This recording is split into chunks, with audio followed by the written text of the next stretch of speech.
Hi, my name is Josh, and I am one of our Belkins family. I've been doing sales for many years now, and just recently started working as our basically outreach expert. So I do content as well, any kind of YouTube webinars. That's basically what I try and do. Spend most of my days sitting in front of a camera, sitting in front of a microphone, and just kind of getting tired from the heat of the lights banging on my head. So yeah, but then without further ado, I'd like to pass the mic over to Brian. I'd love to hear who you are. I mean, I know who you are, but for those that might not know, you should know. And yeah, here's your chance. Hey, thanks so much, Josh, and welcome everyone to this webinar. I'm super pumped to have this discussion with all of you. My name is Brian Hicks. I am also part of the Belkins fam. I started my journey with Belkins a little over 2 years ago. I'm the VP of sales here, responsible for new business acquisition. So think everything around closing business. That's really what my focus is. So I'm excited to dive into some of these topics and hopefully get to know some of you throughout this process. Perfect. All right. So in case you didn't know, we're actually streaming this on YouTube as well. So if you know people that wanted to join but didn't have the capability or the time, but have the, maybe change in schedule and would like to join in the middle, it's a little bit easier to just to hop over to YouTube and check it out there. So, and if you haven't seen our YouTube channel, I would really appreciate it if you checked it out. We've got a ton of different videos, anywhere from educational content to client testimonials to real-time raw feedback on subject lines, on approaches, anything that you might be needing if sales is something that you're interested in, which I would assume that you are since you're here sitting in this webinar today. So yeah, please do go check out our YouTube. If you haven't yet, hit that subscribe button. You know the deal. Hit the subscribe, leave some comments, and please, by all means, if you do end up watching some of our videos, please leave comments, because those really matter to us, because we really want our content to be geared towards all of our viewers. We want to understand what you like, what you don't like, what you'd like to see in next videos, anything along those lines. We need to hear that because it is important, and feedback is very important to us.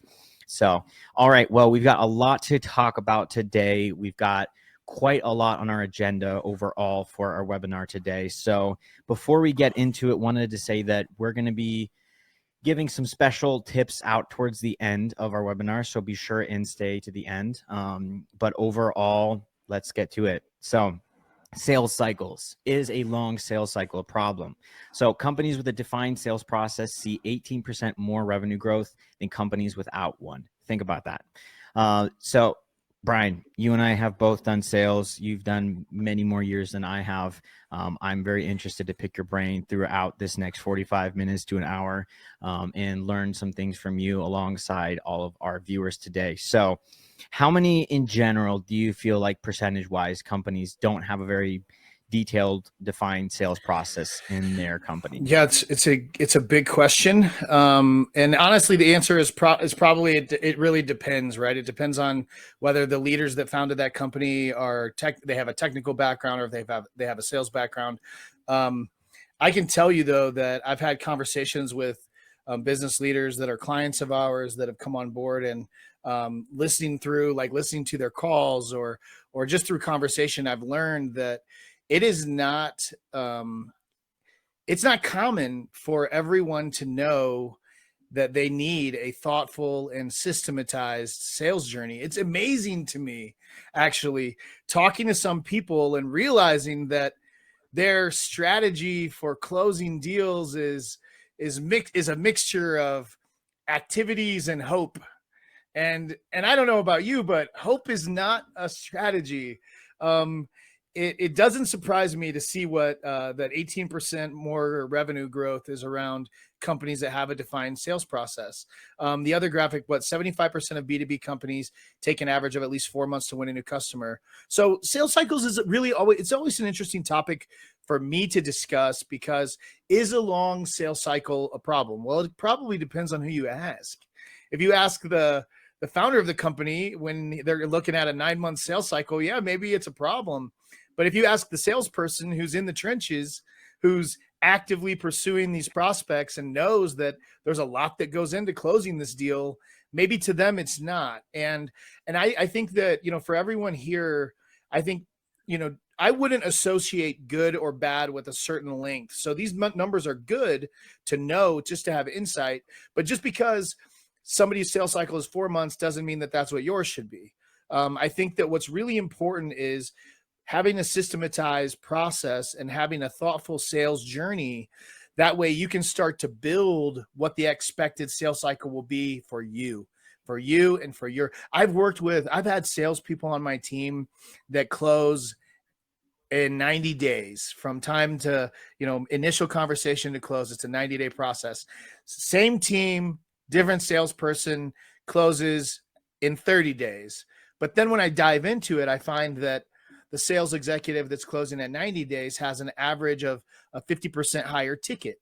And so which do I want? Like, it looks to me that SC is maximizing that sales journey and being very thoughtful around what they recommend, versus maybe the 30-day SC is a little bit more transactional, turn and burn, which also might mean that client isn't quite getting exactly what they may need. Maybe they're getting a good product, but maybe they could be getting more. Maybe they could be maximizing more from our partnership. So yeah, I don't know. I hope that answer doesn't piss anybody off, but is a long sales cycle a problem? I don't necessarily think it is, depending on who you're going after. If you're targeting Walt Disney and Netflix and Amazon, I think a long sales cycle is fine. If you're going after, a more simple go to market and a simpler target, yeah, you probably should expect it to be shorter. But what's important is have a thoughtful journey on how to get them from point A to point closed, and then map that out so you can start to build expectations on what your sales cycle should be. I think that's how I feel. Plus, to add, I mean, there's so many parts that play really a huge part in how long your sales cycle actually is. We're talking complexity of your offering, whether it would be trying to sell something that's very simple, you can very easily just close a deal, or if you're trying to close something that takes months upon months of actually implementing that. So we're talking maybe platforms or products, especially like HR platforms. When you've got everything set and everything's working, trying to sell a new platform to an HR is like, they are probably thinking, this just looks stressful, I'm not interested in that. And it's months upon months of showing your persistence, showing it's like, I know you need this, and I'm going to take as long as I need to get you to the point where you realize I do need this. And then also I think that a big part is when you're closing deals for 10 times bigger amounts or longer, many more years in the contract, as opposed to a 1 month, it's the same thing. It's like, I can either close a deal in a month and have that client with me for a year, or I can close in 9 months but have them for 5 years. I mean, they're both cool because it's a closed deal, but I'm sure that everybody understands that the longer you have that client with you, the better. The bigger the deal obviously is going to be better for the company and for the company that you're deciding to work with, because onboarding in itself can take so much more time than it should, unfortunately. Yeah. You're hitting the nail right on the head. I was just going to say, you're hitting the nail right on the head. Just so everybody that was listening to my first comment too, like, I'm not saying that that one of those SEs is better or stronger than the other one. Like Josh said, there's value in gaining a client. We can all agree that just getting them across the line and deciding that this is the right partnership for us, them deciding that this is the right solution for us, there's value there. There's value in giving your delivery team an opportunity, regardless of the size of the transaction or how long it took you to get them. But you have to be true to your process, but having a process is important. Yeah, for sure. So 4 months to win a new customer. 75% of B2B companies take this as an average. Additionally, the average SaaS B2B sales cycle is 83 days, according to a 2020 study by HubSpot. So SaaS is definitely one of those things that 83 days can be a lot, or it could not be a lot. I think that is perspective. In what we're going to be talking about today, I think that there's a lot of times where perspective is really going to come into play and come into action, because if you're looking at it and you're thinking, I need to make a bazillion sales this year, 83 days, that's almost a quarter. That's too long. But then if you're thinking about, okay, if I make this one sale, it actually kind of closes more overhead costs than 3 sales that are smaller. I mean, it's perspective once again. So I don't want to take too much time on this slide, but so how long does it take you to close a deal? We set out a poll before our webinar because we wanted to get real-time actual results and hear from our community. So this is kind of what we got from our poll. So the average time mostly is 30 to 60 days, which I feel is not a very bad sales cycle. I think that in general, that's what it usually takes, especially if your product or your offering in general is not a very complex. And, as you see, there's only 5% that had more than 5 months. So maybe that 5% was actually those specific complex offerings that takes more time to close because there's so much logistics. I mean, back when I was working in sales, I worked with credit unions, and some credit unions were billions of dollars in revenue. And of course, closing those deals, it took 9 months. It took one credit union. We actually closed the deal after a year of our original actual response from them. And that was definitely not a fun experience. That was basically just like every other week. I'm just looking, did they respond and whatnot. But I want to say that I think that it's very important when you're doing sales to understand going into it before you start everything, especially if you're maybe new in a company and you're going into sales and they have set these KPIs and high expectations. Don't just go, yeah, let's do it. I'll do it. Ask a lot of questions. Ask what's your average sales cycle been, before I joined. What does it usually look like? Is there a lot of back and forth? What do you have in place? Do you set up all of these follow-up calls right on the first demo call? What do you do that's worked best? What do you do that's not worked at all? Getting the most information out of whoever is in charge of you and guiding you is going to help you become more successful, because not only are you going to understand what's working, what's not working, but also you understand that, okay, this is something that we haven't tried yet because they didn't mention that, and that's got to be important. And if they forgot it, that means they didn't do it.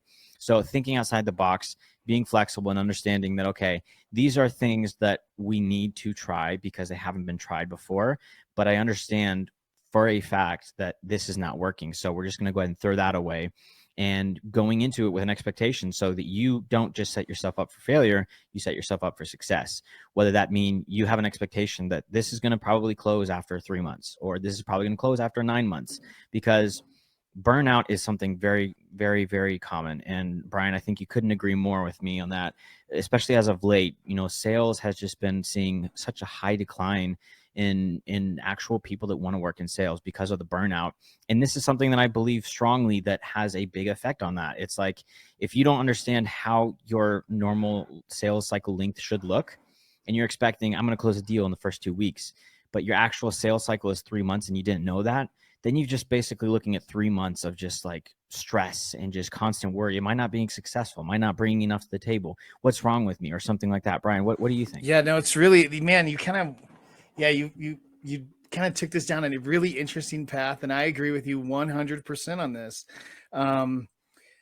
When it comes to sales, we all got into this because we want to make a lot of money. That's why we got into sales. We got into sales because we're okay taking risk. We're okay being responsible for going out, killing it, dragging it home, cooking it, and eating what we kill. That's why we did this. But just because some hunts come back without anything, it doesn't mean that you have to live in a world where you don't know what's going to happen. And your ability to forecast on your pipeline, your ability to look and to see, listen, what gets me through rough weeks? What gets me through rough months is my pipeline. It's me knowing that, I knew this was going to happen. I knew that the pipeline went dry. I knew that these guys weren't going to close for a month and a half. And so when you can forecast that and you can see into the future, it kind of helps me in those downtimes when I'm stressed, or when I'm feeling like I'm just doing task after task and follow-up after follow-up and nothing's coming from it. You've got to stay inspired. And part of the way you do stay inspired is by planning the work and working the plan, and then knowing, because when you identify the sales cycle and what it should be, and then you can forecast based on it, it's going to come. It's going to happen for you. It just isn't happening right now. And that's really what helps get me through a lot of that kind of some of those burnout feelings. And I mean, you're definitely, tenured in the sense that you understand that. And so for any of you, maybe you're not even in sales, maybe you're kind of here on this webinar because you want to understand different ways to approach sales, so that if you're going to hire, you're going to outsource. By the way, we have a YouTube video on what's, the big differences between outsourcing SDRs and working with an SDR sales, any kind of sales reps in-house. So if you haven't seen it, check it out. But returning to my point, a lot of what is hardest, I believe, in sales is the first couple months, because my experience personally, and I think Brian, you probably would relate to this. When I first started sales, the first couple months is basically you're just building up the pipeline, and then you're understanding that these aren't going to close your first month of being a sales rep or an SE. They're going to close once you're talking with new prospects that are going to close in 2 months. So usually, whether it's 2 or 3 months on average, you're looking at. So get through that time, be patient, and understand that once you get through the first couple of months, maybe the first quarter, then you're just going to start closing the deals that you originally reached out to and had discussions about months ago, and you're already setting up things in the future. So in a sense, I'd say that, your sales cycle works as well as you work. And so if you understand that I have to just get to the beginning, and then once I get to the beginning, everything that I'm doing is going to be 3 months in advance. I had multiple times when I look back, and while I worked in sales, I was like, I never thought they were going to close. I didn't know. I thought they had just kind of gone cold. But then looking back at it, it's just like, I understand much better now that once you understand that when you start off, you're not going to close everything right away, but they're going to close in a couple months, and then you're essentially working to close deals months in advance, then your whole mindset is just kind of blown away. You're just kind of like, okay, now I feel successful. Now I feel like I'm actually doing my job, because I understand that it's totally normal to have a longer sales cycle, especially if you have a complex offering of any kind. So yeah, 30 to 60 days average. That's great. I think that's phenomenal. I don't think that's too long to wait. And something that you mentioned in the very beginning, we all joined sales. We all started sales because we want to make money. Do you mean we didn't all start doing sales because we wanted to annoy people with our cold calls? No, I hate cold calling. I have I know. we can't do a cold calling webinar, because if you get me on cold calling, these guys are never going to get the webinar they're looking for. I have 311 missed calls on my cell phone right now, because if I don't know who's calling me, I don't answer the phone. But no, can I be vulnerable for a minute? Is this a safe space? Is that allowed? Yeah, you bet. Okay, you bet. So listen, guys, this is I can't believe I'm sharing this, because it's not something that I'm like proud of, but I underestimated the challenges that I would face when I first came to Belkins. When I first came here, and just so you guys know, when I found Belkins, I found them. I sought them out. I found Michael and I found Vlad, and I reached out to them and I said, hey, listen, like, I have motivation for coming to work for you guys, and this is why, and here's my resume, and you guys should want me to work for you. And I came in like a bat out of hell, right? And I was excited, and I'm like, this is what I'm going to do the first month. This is what I'm going to do the second month. This is how many deals I'm going to close. And can I just share with you guys that I closed 0 deals in month 1, and I put up another goose egg in month 2.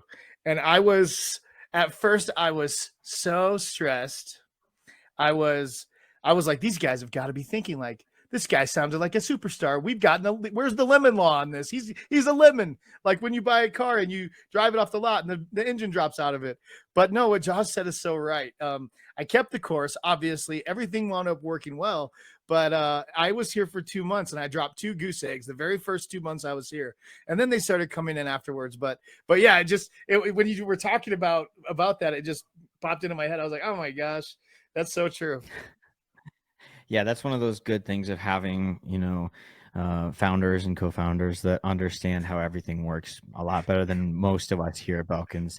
They don't probably, you just shared that you were vulnerable. You were worried a little bit about like them thinking maybe you're not who you said you were.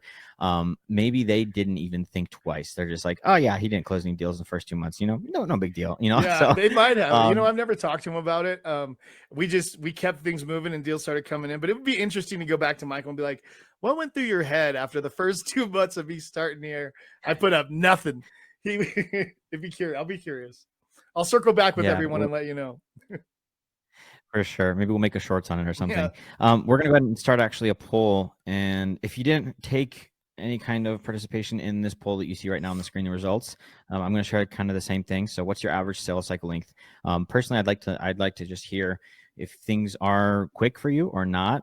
And if you didn't know, we actually have another video on, sales cycles and shortening your sales cycle. So be sure and go and check that out. But once again, just a reminder, we have tips coming towards the end of our webinar. We're going to share at least 6 tips. I think, Brian, you and I talked, we want to give a little bit more love, than just those 6, share some actual real life experiences. So be sure and stay to the end because you don't want to miss it. There's some very important and vital things that you should understand about how to potentially shorten your sales cycle. So it looks kind of similar to what you were seeing on our original poll. We've got more that's about 2-3 months.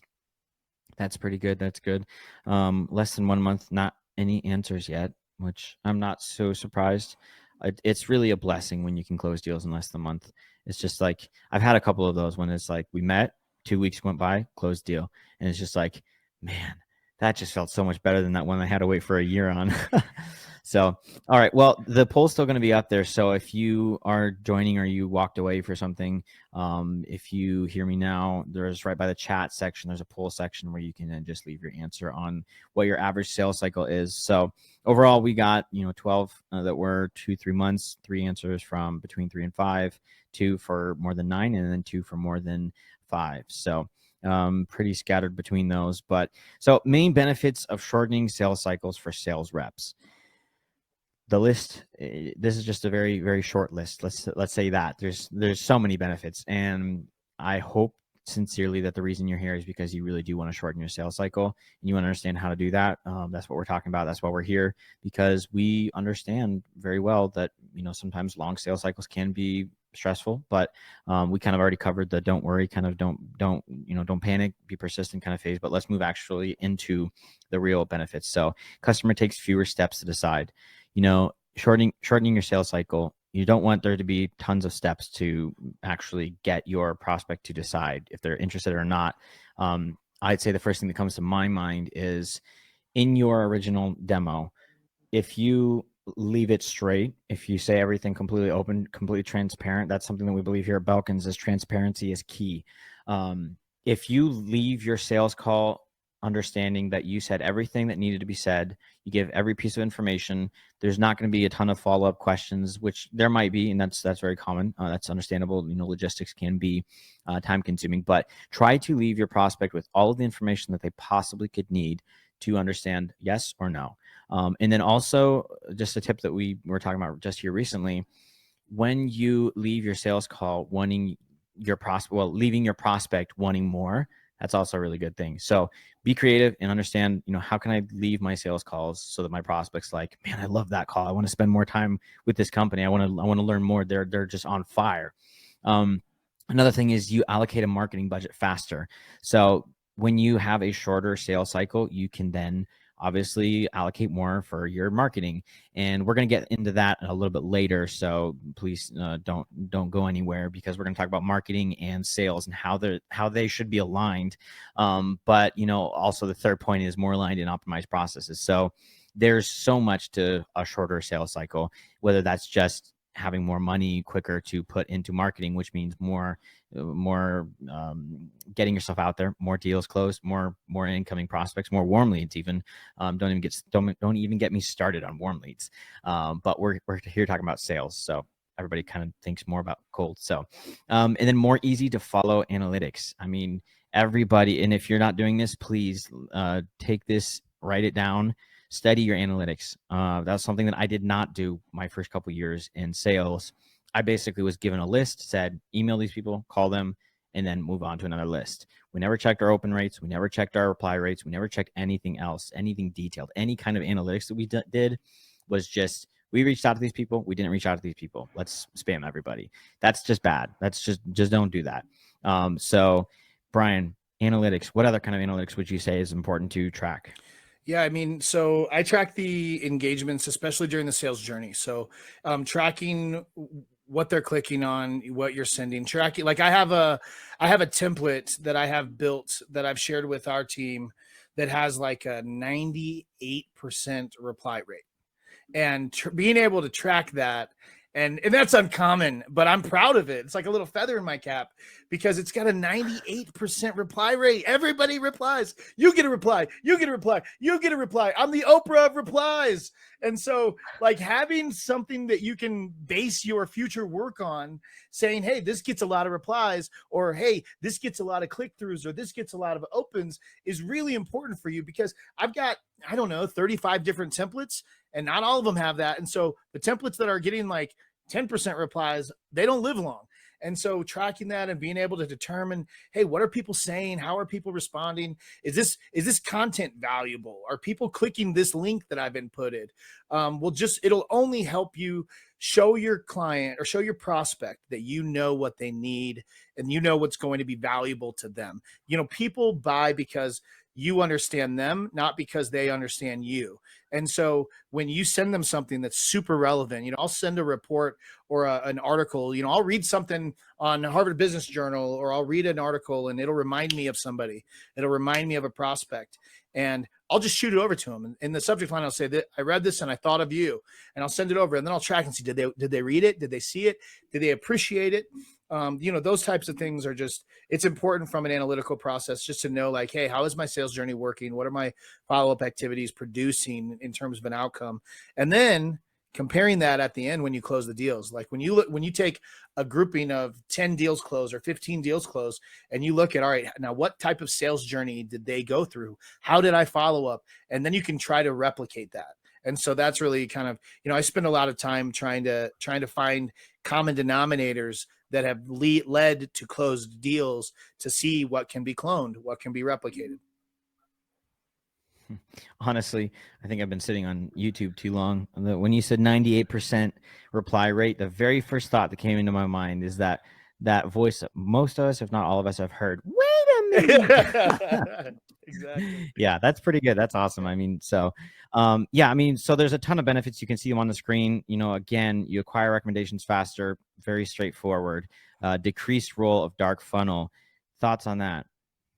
Yeah, I think the decreased role of dark funnel is super big. When a prospect goes dark, when they don't reply, you don't get responses. That's the worst thing for your pipeline.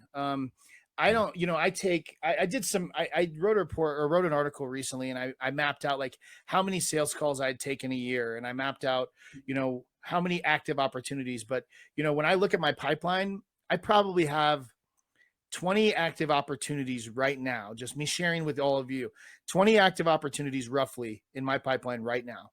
And I take 30 to 50 calls per month.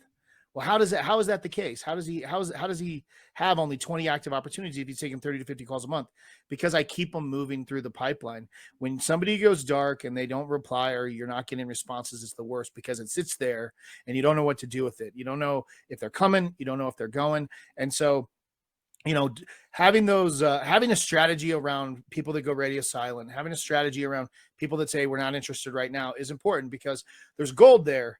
But if you have a lot of people that are just non-responsive, it's because you're not following up properly. If they're not replying, or their need changed, they just decided that they're not going to move forward, but for whatever reason, they don't feel like they want to respond. They don't want to reply to you. And so you are left with a insurmountable task, which is to try to forecast or determine the value of what's in that dark pipeline, what's in that dark funnel. And it's like being in the deep ocean. There's a bunch of sharks underneath you. I don't know what to say. I don't want to scare you guys, but having people go dark on you is the worst thing. For me, that's the worst thing that they could do. So just keeping them moving. I don't even care if they reach out and say, hey, Brian, we decided to go a different route. That's fine. Let me just move them to close loss. Let me just keep them out of the pipeline then, because the last thing that you need is you don't want your pipeline getting clogged up with poor opportunities. Yeah. Where you don't know where to start. You don't know who to follow up with now, because you've got, 50 deals in there, but 30 of them are probably not even viable because they went dark on you, and you just keep pinging them. And so that's my thought. Plus, you're spending so much time and resources on just following up and following up and following up. I've had those, time after again, when it's just like I sent 30 emails before they finally responded. Yeah. But once again, sometimes you can feel and you can understand that they were actually interested, and you understand that they maybe just they're going through something. Absolutely. Changing up your approach as well is also really important. If it's like you realize that they were very interested, but they're not responding, something's going on. Like just being like, hey, just sending a complete, very short, just like, hey, I understand maybe you're busy, you got something else on the plate right now. If you wouldn't mind just at least letting me know you're still potentially interested, maybe later, that'd be great. And then they would be like, yeah, we're in the middle of hiring a new CFO. And you're like, oh, that explains it. So anyways, moving on. So losing a lead is less likely. That's obvious. If you tell them, all right, we're going to be talking for the next 9 months, they're going to be like, ooh, we're going to be talking for the next 3 months. That's a little better. whatever it is, obviously the company, if it's 9 months and it's the normal sales cycle, that's totally understandable. So most people won't get scared away. In general, yeah. So, you get less uncertainty. Once again, shorter sales cycles, it seems that in general, everyone kind of gets better understanding that this isn't going to take long. Most of the questions were answered already on the first couple calls, first couple recaps, everything. And then you increase your lead over competitors. So yeah, obviously you want to be the top dog. You don't want to be kind of falling behind. And they're all like, oh, I don't want the second best. I want the best of the best. So I'm going to go ahead and throw up another poll here on the screen. And yeah, we would like to ask you personally from us what you would like to hear about in one of our next webinars, because once again, we are here. I'm sure, Brian and I would love to just sit down and chat about sales, but we're both very busy people and we are here because of you. We want to be here because of you. And we would like to hear personally what you would like to hear about more in one of our next webinars. So I'm going to leave that up, but we're going to keep going since we are running a little bit low on time. So all too often organizations finds that they have marketing function inside sales and a sales function inside marketing. This is very important. We're going to be talking here briefly about aligning marketing and sales. And most people think of marketing over here and then sales over here, and how they don't interact. They're not supposed to interact because it's marketing and it's sales. But that's I'm gonna be very open with you and maybe say something that maybe we'll see our attendees start leaving. But trust me, you don't want to leave. Marketing and sales work best when together. The way you align the two of them. And I'm hoping this is the next slide. Okay, we'll get to it in a second. I won't reveal all the secrets yet. But yeah, trust me, aligning the two is going to give you a lot more than you think. So B2B organizations where sales and marketing teams are well aligned. Here's just some interesting facts.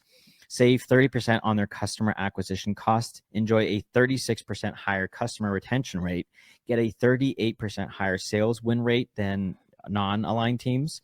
They achieve 39% higher annual revenue growth than non-aligned teams. Customers have a 20% higher lifetime value, and they see 27% faster profit growth. Looking at all these different numbers, I'm not seeing anything below 20, which is already great. And if you look at all of the actual stats here, that sounds like you should probably start aligning if you haven't already. For me, I'm looking at this and I'm thinking, okay, I'm really happy that we're aligned because we can consider ourselves in this list. And if you're not in that list, the time is now. I mean, there's no reason to not just be like, all right, marketing team, we're going to meet with our sales team and let's brainstorm. Let's talk about how we're aligning. Let's make sure that we're all kind of doing something similar that's bringing in the same kind of results. Not obviously having marketing do sales and doing the sales calls, because most people in marketing would probably have a heart attack when they did their first sales call and the guy picks up and says, what are you calling me for? Or whatever. Salespeople, we've kind of gotten the understanding of, you're going to get some people that are not happy to be getting your call, and that's normal. But anyways, so moving on, why alignment is worth the effort. Brian, thoughts? Yeah, it's huge. And it doesn't surprise me, these numbers, right? This is something that we are constantly working to ensure alignment with at Belkins, to make sure that, so you have marketing, the main role, right, and responsibility of marketing is to drive business, right? To drive opportunities, to drive potential customers. And then you have sales. Main function is to close business, is to bring business, to acquire business. Well, what happens if you're selling a dog collar and only cat owners are coming to you, but the collar is specifically designed for dogs and it doesn't work on cats? Well, we're up shit's creek. So alignment, and that's a super, super simple example, but that's the example, right? If marketing's driving prospects to us that don't have budget, if marketing's driving prospects to us that don't fit the model, if they're not driving ideal prospects to us, we're going to be in trouble. But if they are, average sale goes up, retention goes up, and retention's a big one, because with Belkins, we have a service offering and a delivery team. When marketing and sales are cohesive and we're running like a well-oiled machine, they drive the perfect types of clients for Belkins. When we win that business, our delivery team is jumping for joy because this is right in their wheelhouse. They're going to hit the ball out of the park in delivering for the client. And so the relationship is stickier. It lasts longer. The average lifetime value of the client goes up. Your brand awareness goes up because they're going to talk about the experience that they have. They're going to drive your reviews up. They're going to drive your case studies up. Everything goes up when there is alignment. I couldn't put it any better than that, honestly, even if I tried. All right. So, smarketing. This is what I almost, said too early. It's one of my new favorite terms, smarketing. I don't know why, but it reminds me of Smurf, like smarketing Smurf, whatever. Anyways, so the new sales and marketing funnel, if you look at it, it's pretty straightforward. Marketing in the past was focused more on awareness, interest, and then getting them to consider. And then the sales basically took it from consideration and then moved it on. Now it's different. Marketing has brought a lot more to the table than what we thought before. It's really been effective as of late, especially all the different ways of marketing. And if you think about it, marketing is so much more broad than what most people think. I mean, the fact that a lot of companies nowadays are even using YouTube or TikTok for marketing, that just blows my mind. Because there are so many people that sit on TikTok or sit on Instagram or sit on YouTube or whatever it is they are sitting on. That's a perfect place to market because that's actually where they sit more likely more time each day instead of their email, which is kind of what used to be the big, thing.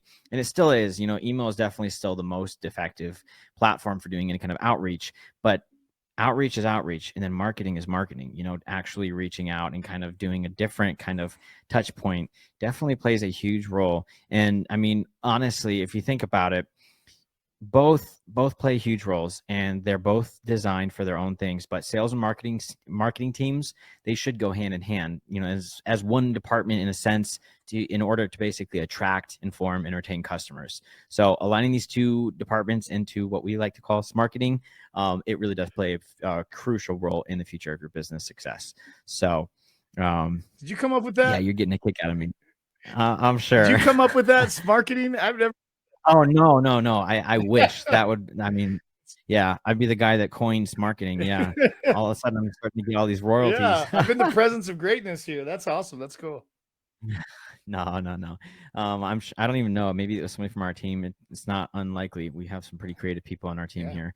All right. We are getting closer to the end of our webinar today. Once again, we have some tips on how to shorten your sales cycle. We've also got some special things from Brian coming up soon. So stick with it. But ways to improve customer experience. So make the buying process about the buyer. So in general, designing sales processes according to customer needs rather than the needs of sales will not only heighten customers' willingness to engage with your business, but actually will drastically improve the chance of customers actually buying your products. So if you're thinking about it, it shouldn't be about me wanting to just make more money because of commission. It's you need this. Believe me, you're going to grow from this. You're going to overcome your pain points. You're going to see so much profit from this. It just right off the bat sets the tone of they want what's best for me, the kind of big bro watching out for you kind of thing, instead of the typical please close, I really need commission this month. So if you set the tone correctly, it just it does a lot for you, honestly. Say it louder for the people in the back. It's good. So I mean, working on your digital operations, once again, everything's kind of going digital. Sometimes I kind of miss the old things, but digital is definitely something we have to understand that it's going to work for us in the long run. I'm not talking about AI right now. I'm talking about everything digital. We just recently had a webinar with PandaDoc with Travis. If you didn't see it, you should check it out. He actually wore this really cool costume. I'm not going to say what it was because you need to go check it out. But we talked about how digital operations really work and how, edutainment. And if you don't know what that is, once again, go check it out. But everything is kind of going digital. So that's why I brought up PandaDoc because, I mean, most people use PandaDoc nowadays. It's so easy to use to sign agreements and to understand if the agreements are actually seen or are already signed. So happy and empowered employees make happier customers. I don't think there's anything to add here. Pretty straightforward. Rectify mistakes as soon as they're identified. No one wants to see a mistake happen and then kind of hit under the table and hope no one sees it. Very, very upfront, straightforward, transparent. Yeah, there was a little mistake, but we fixed it. Something that I was told when we joined Belkins was when there are these little mistakes, because everyone makes mistakes, everyone. when there are little mistakes, own your mistakes and always share how you've learned from that mistake. So there was a mistake, but here's what we did, and now everything's working even better. Trying to do that with all of your customers, believe me, it's going to make your customer experience much better. And then better understanding the competition's strengths and weaknesses. I'm not saying be like, we're better than this person because of this and that. We're better than this company because, it's enough to actually just say, we do this, this, this, and this. And most prospects, they're in most sales situations, they're at least looking at a couple of different vendors. And so when they start looking at what you have to offer and what your competitors have to offer, they make the decisions based on how much you do have more and better and more strengths, and they will see your weaknesses as well. So being open about that is also important. But then increasing value for customers increases revenue. So make your offering more hot to who you're reaching out to. That's just very easy, and that's going to make your customers live longer with you, because they're understanding that we're constantly coming up with new things, constantly creating new ideas, new additions to your platform or your product or whatever your offering is. Constantly innovating is so important. Brian's method of closing more deals. Before I pass the mic over to you, wanted to ask you, so we talked about marketing, we talked about aligning it, and just curious to hear your thoughts. Do you feel that your marketing and sales departments are well aligned, poorly aligned, or need some help better understanding how to align? If you do have questions, by all means, leave them in the chat. If you're watching this on YouTube, leave your questions in the chat. We always want to help, and we understand that sometimes maybe you're not as aligned as you could be. And so if you have more detailed questions, hop on a call with one of us, book a time with us on our website, subscribe to our YouTube. We've got tons of content coming out on all these different topics. And I'm sure that this is going to be one of those videos that we'll be making here in the future. But anyways, Brian, real quick, because we've got not a lot of time and we want to have time for our Q&A session here at the end. Plus, we haven't gotten to the biggest thing, which everyone's probably waiting for, your method of closing more deals. Yeah. So listen, I'll work through this really quickly. I recently published an article on Sales Hacker that outlines this in pretty good detail and in good depth.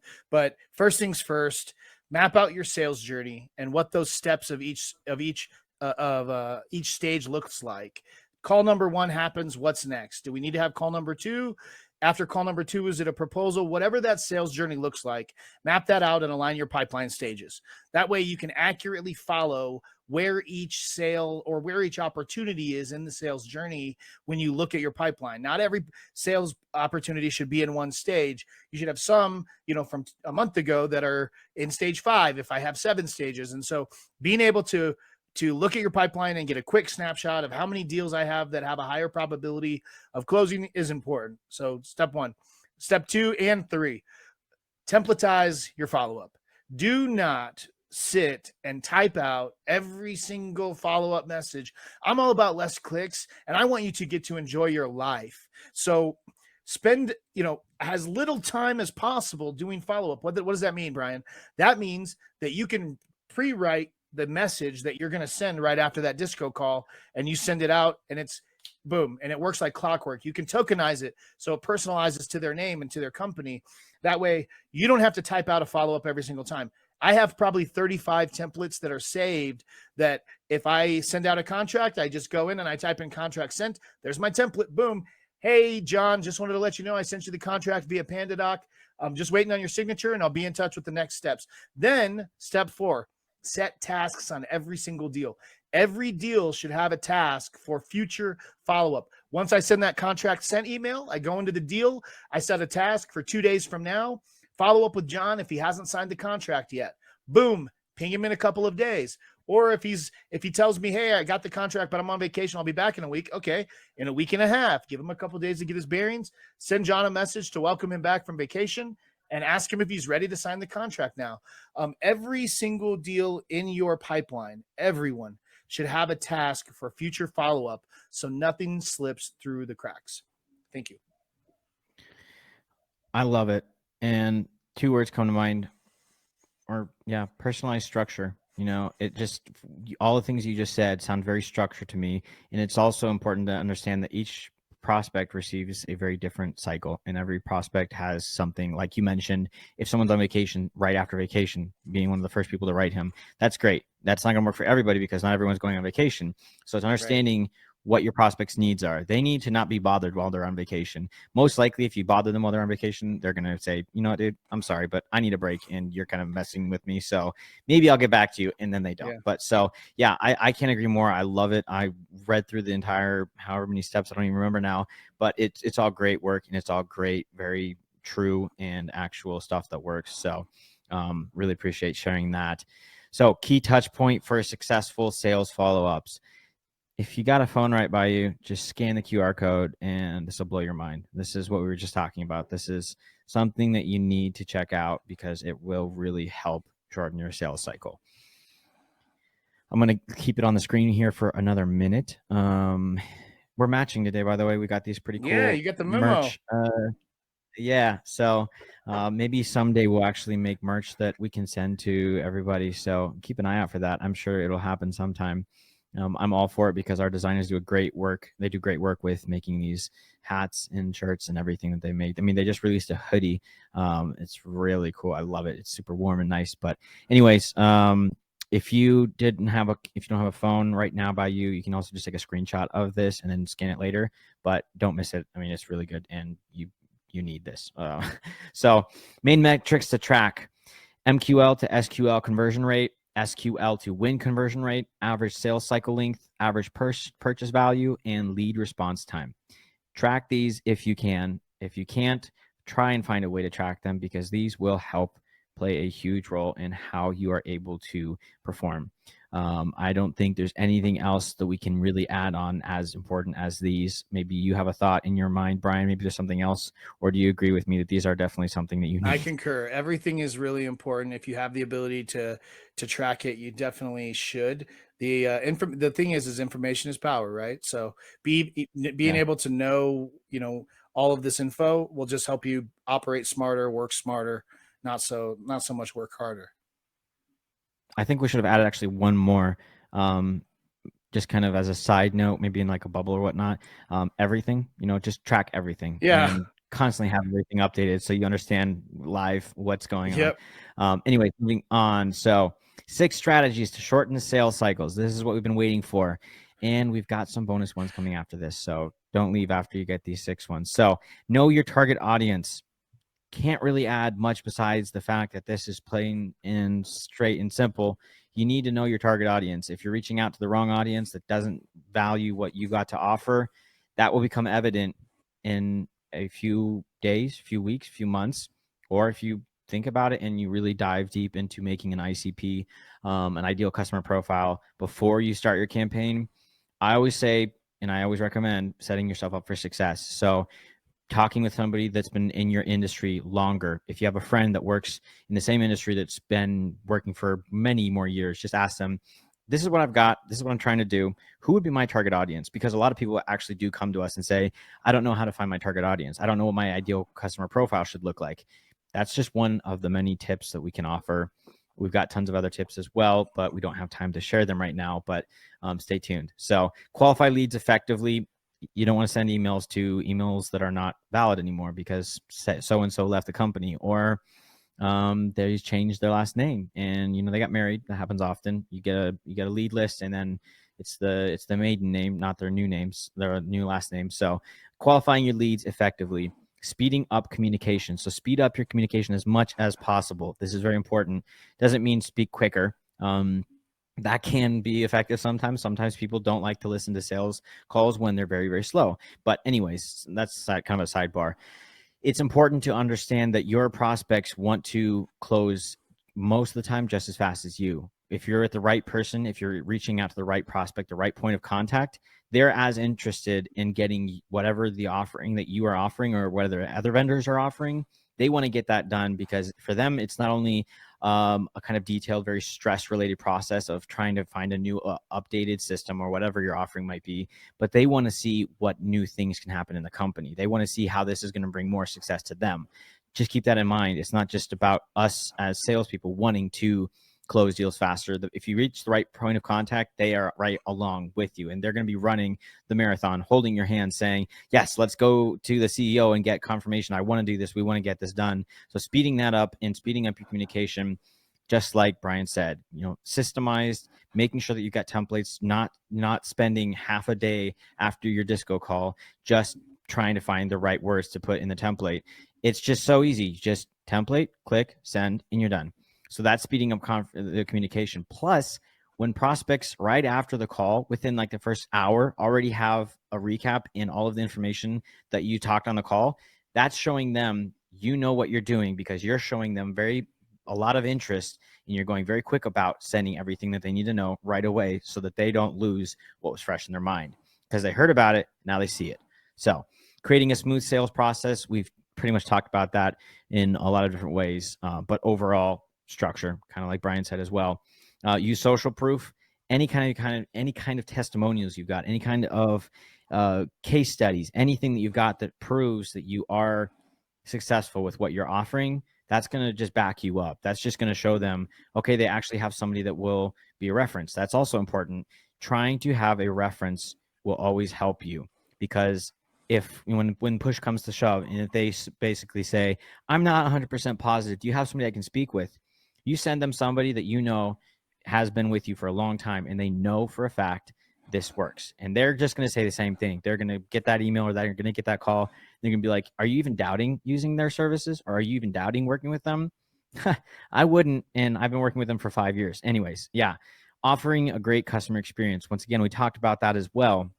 Offering a great customer experience will help them not only to stay longer with you, but also create more social proof, more references, more just positive everything. So make sure that your customers are happy with how everything's going on.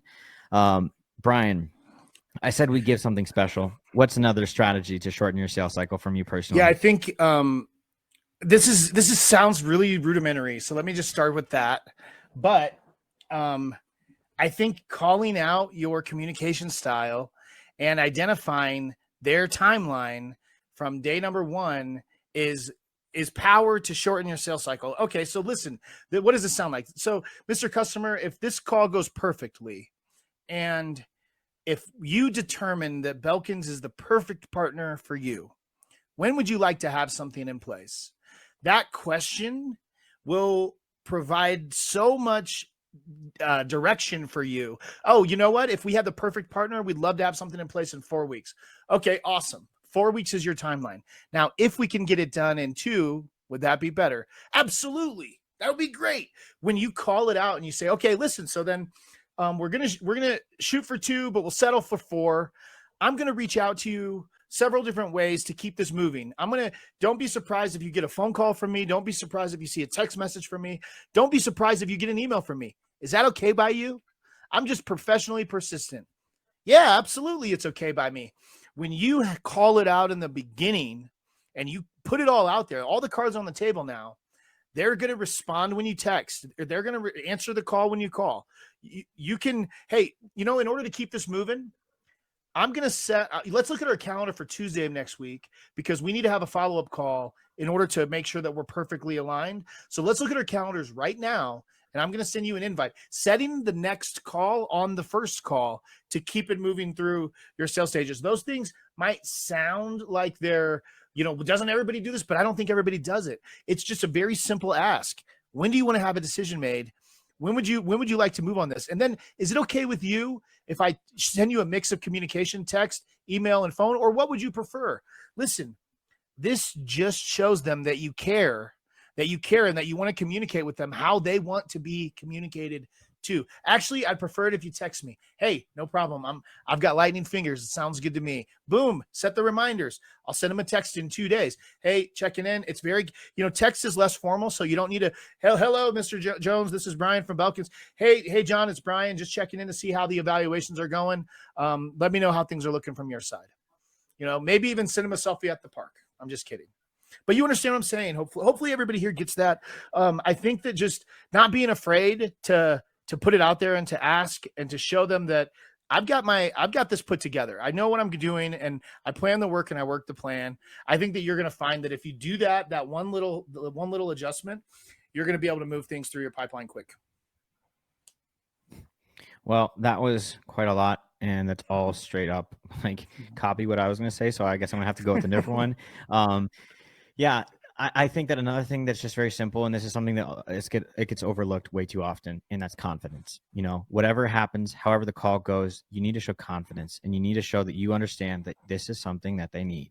And that means when you're getting to the end of the call, you know, it's especially very important to start off with this as well. But when you're getting to the end of the call, if you're not showing confidence, if you don't sound like you truly, truly believe in what you're saying, that is something that gets picked up right away. And especially if you're talking with somebody that's been in the industry for 30 years, they can call you out on it right away. And that's something that's like, I don't really believe you. And that's happened in the past. Believe me, there's thousands of companies every year that have that happen because they don't teach they don't train their sales executives how to be confident. And that's something that I would recommend. If you feel like you have a sliver of lack of confidence, go to whoever is more experienced in your company. If there is, go to somebody else, maybe a friend, somebody that's been in the same line of work, and just ask them, you know, how do you do this? And that's something that, you know, we do here at Belkins when we start with new people, because we are growing.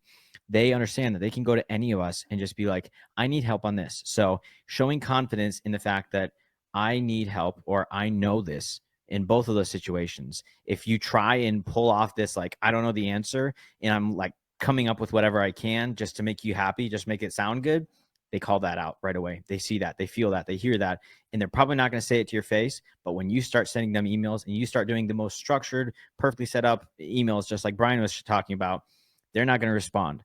Maybe because they understood from the bat that you weren't confident, which might be something that would make your sales cycle longer. So anyways, if you have not already, be sure to go check out our YouTube.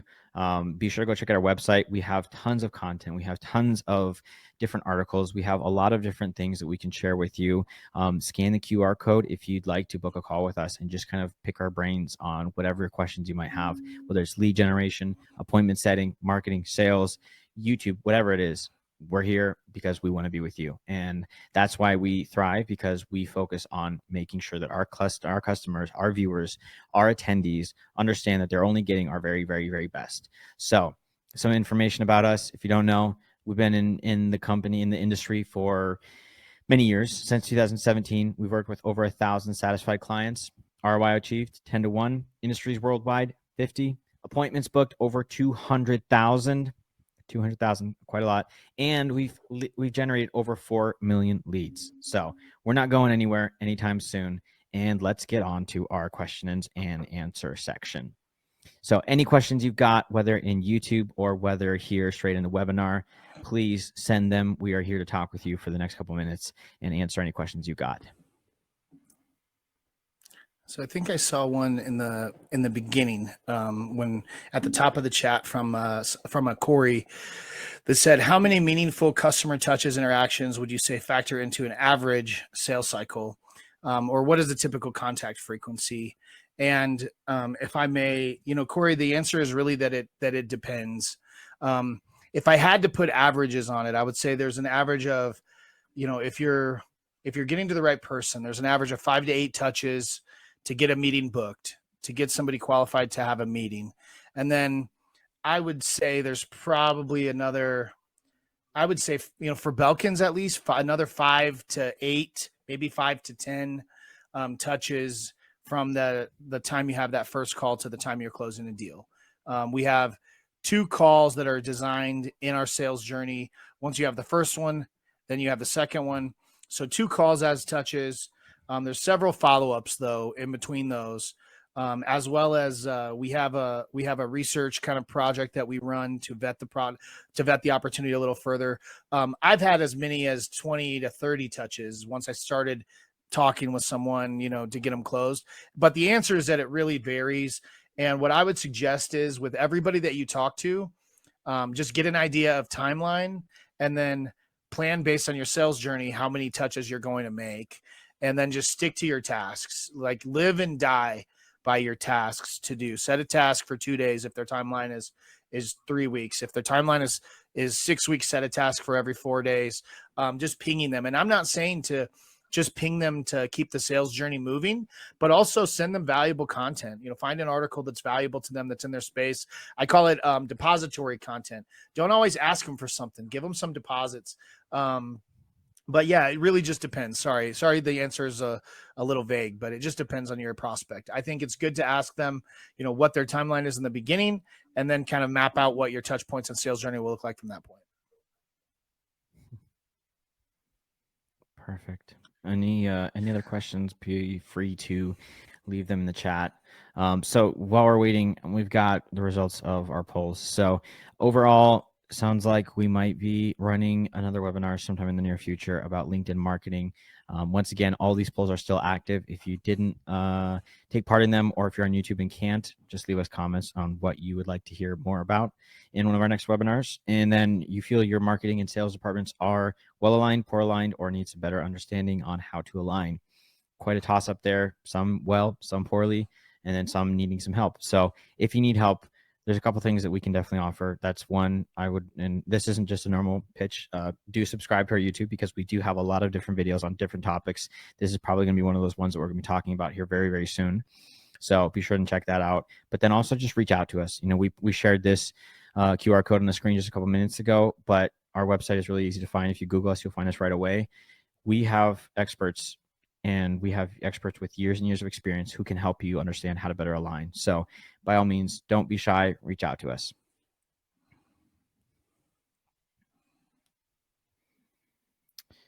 All right. Well, we pretty much went through all of our time. I didn't think we were going to do it, Brian. Going into this, I'm like, we are just going to be talking nonstop because it's something that we both just have a passion for. My mom always told me growing up I could sell ice to an Eskimo. And after that comment, I'm like, maybe I should try sales. I love that. That's awesome. So I want to say thank you, Brian, for taking the time. I know you're a busy man. It was great having you. Great advice, great points. I'm sure everybody else is super happy to have you here for this webinar, and we're happy to have you here. Everyone that has been with us that maybe already had to leave or that are still here with us, also thank you so much for taking the time to listen. It's a pleasure having you all here to listen to the two of us guys just talking about some sales and some ways to shorten your sales cycle. So have a good one. Everybody enjoy your Friday tomorrow, and we'll see you all in the next one. Thank you, guys.